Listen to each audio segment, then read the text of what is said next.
치킨의 배신이라고 되어 있습니다. 네, 혹시 치맥 좋아하십니까? 치맥 좋아하죠? 네, 저도 굉장히 좋아하는데요. 보통은 치킨 하면 맥주를 빼뜨릴 수 없을 정도로 치맥이라는 신조어까지 생길 정도입니다. 그런데 코로나19 영향으로 치킨은 굉장히 잘 나가고 있는데 반해서 이 맥주 같은 주류 업체는 울상인 모습을 보이고 있어서 키워드를 이렇게 잡아봤습니다. 치킨에 맥주는 정말 빠질 수 없는 궁합인데 네. 치킨만 잘 나가고 맥주는 못 나간다. 이유가 뭡니까? 네, 맞습니다. 일단 지난해 치킨 업계 빅3가 사상 최대 매출을 좀 기록을 했습니다. 예. 그림을 좀 준비를 했는데요. 1위 업체인 교촌 F&B는 지난해 4,476억 원의 매출로 사상 최고 실적을 냈고요. 2위인 BH 역시 지난해 4,004억 원의 매출을 올렸고 3위인 BBQ 운영사 제네시스 BBQ도 3,346억 원의 매출을 기록했습니다.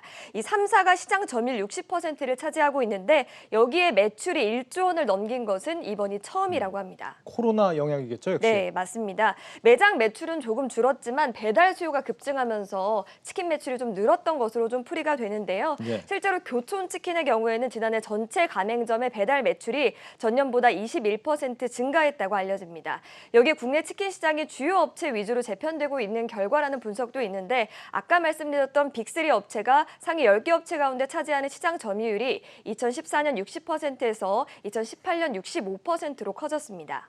그런데 주류가 잘 안 팔린 거 보면 집에서 술은 잘 안 마시나 봅니다. 혹시 집에서 술 자주 드시나요? 그럼요, 뭐 종종 먹습니다. 저도 종종 먹지만 이게 집에서 먹을 때는 양이 또 밖에서 먹을 때 다른 사람들과 먹을 때 좀 다르잖아요. 그런 영향으로 좀 풀이가 되는데요. 그나마 뭐 홈술이나 혼술 등으로 가정시장의 소비가 조금은 늘었지만 식당이나 술집이 모두 영업시간이 제한이 되고 있고 또 주류 소비가 많은 유흥업소에서는 아예 영업이 제한됐던 경우도 있었기 때문에 이런 영향이 컸던 것으로 좀 보입니다. 일단 맥주 카스를 파는 오비맥주의 지난해 매출은 전년보다 12.3% 감소했고요. 소주 처음처럼을 파는 롯데칠성 음료의 소주 매출도 20.7%나 줄었습니다.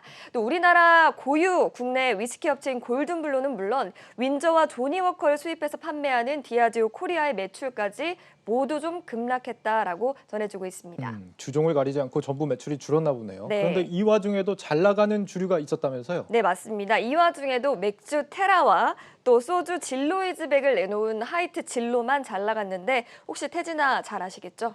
글쎄요, 가수 태진아요? 네, 모르는 척 하시는 것 같은데 네. 테라와 진로 이즈백을 섞어 먹으면 태진아 이게 되게 맛있다. 이런 입소문이 굉장히 요즘에 많이 나고 있습니다. 예. 그래서 하이트 진로의 지난해 매출은 전년보다 10.9% 늘어난 2조 2,563억 원을 기록했는데요.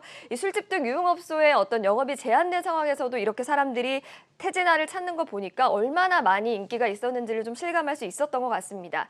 증권사들은 백신 공급이 본격화되면 하이트 진로의 실적 개선이 더 이루어질 것으로 전망하면서 보시는 것처럼 하나금투는 목표 주가를 48,000원, IBK투자증권은 51,000원까지 올려잡기도 했습니다. 이것도 어떻게 보면 바이럴 마케팅의 일환일 수도 있겠습니다. 네. 이 태진아 말고 테슬라라는 것도 있는데 혹시 들어봤습니까? 테라 플러스 참이슬인가요? 아니, 저는 그 일론 머스크의 테슬라 얘기한 거였는데 네. 역시 주당은 좀 생각이 다른 것 같습니다.